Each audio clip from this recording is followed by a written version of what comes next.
Hoje, a gente vai mergulhar em uma das cartas mais curtas e talvez mais intensas já escritas. É uma única página que coloca em jogo amizade, fé e a própria ideia do que significa ser humano.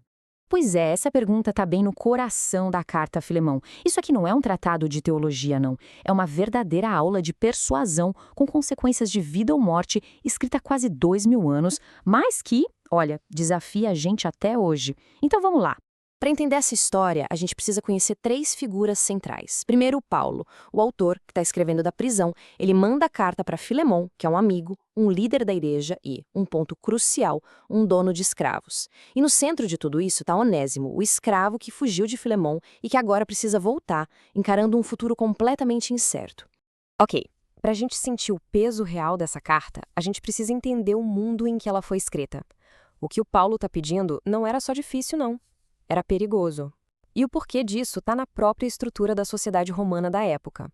Pensa só, no Império Romano, um escravo não era visto como uma pessoa perante a lei.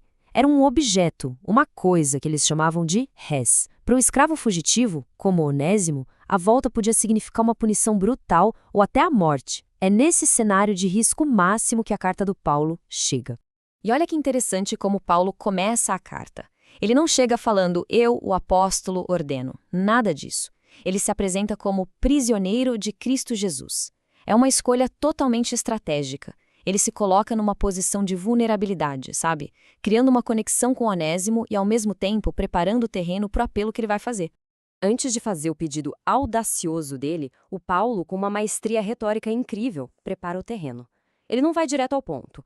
A estratégia dele começa com um passo fundamental: construir uma ponte, reafirmar a relação. E o primeiro passo é esse, a afirmação.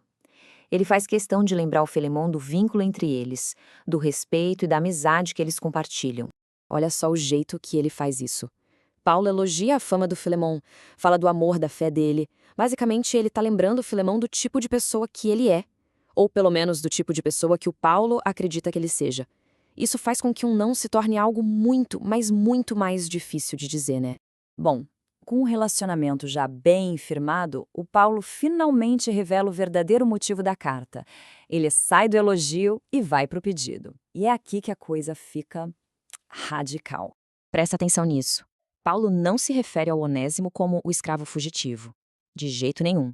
Ele o chama de meu filho, alguém por quem ele desenvolveu um amor imenso enquanto estava preso. Ele redefine completamente o status do Onésimo antes mesmo de pedir qualquer coisa. E é que a gente chega ao clímax da carta. É nesses versículos que o Paulo, na prática, vira o sistema social romano de cabeça para baixo. A frase que muda tudo é essa: não já como escravo, antes mais do que escravo, como irmão amado. O que o Paulo está pedindo aqui é que o Filemão ignore as leis de propriedade de Roma e passe a operar debaixo de uma nova lei, a lei do amor e da fraternidade. Isso é, sem exagero, um pedido por uma revolução dentro do coração de um homem. Essa transformação é simplesmente impressionante. De escravo, ele se torna irmão. De inútil, como o nome dele ironicamente sugeria, ele se torna amado. De uma propriedade que se possui, ele se torna o próprio coração do Paulo. A identidade do Onésimo é completamente reescrita aqui. Agora, o Paulo sabia que existiam barreiras bem práticas para esse pedido. Um escravo fugitivo era um prejuízo financeiro para o dono. Ele antecipa essa objeção e vai direto nela. Então, a segunda etapa da persuasão dele é essa: eliminar qualquer desculpa, qualquer mas que o Filemão pudesse ter na cabeça. Ele já prevê a objeção e a neutraliza antes mesmo que ela apareça. Gente, essa oferta é extraordinária. O Paulo, que está preso, se oferece para cobrir qualquer dívida.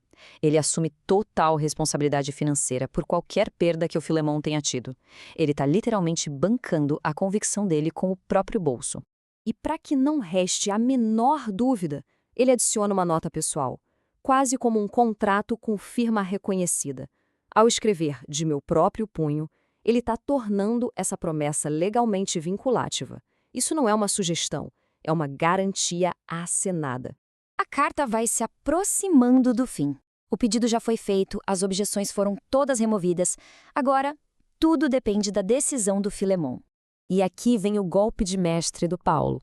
Ele não dá uma ordem, ele expressa confiança. Ele apela para o caráter do Filemão, dizendo nas entrelinhas: olha, eu sei que a coisa certa vai ser feita, e sei que vai ser feita até mais do que eu pedi. É uma pressão sutil, mas incrivelmente poderosa. E aqui fica o grande mistério que dura até hoje. A carta termina. O Onésimo a entrega. E depois? Silêncio.